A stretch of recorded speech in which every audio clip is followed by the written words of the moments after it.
Во вестите на Имнет телевизија ќе гледате преполовен прометот во маркетите по вчерашниот бојкот на граѓаните, УЈП со податоци. Според анализите речиси преполовен е прометот споредбено и со четврток ден пред бојкотот, но споредбено и со претходниот петок.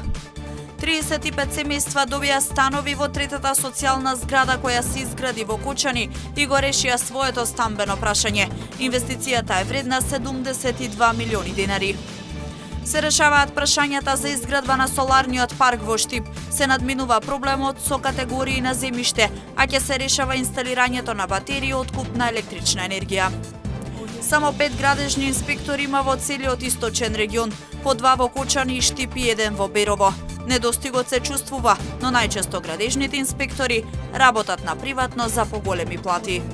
Со вестите почнуваме веднаш по рекламите. Останете со нас.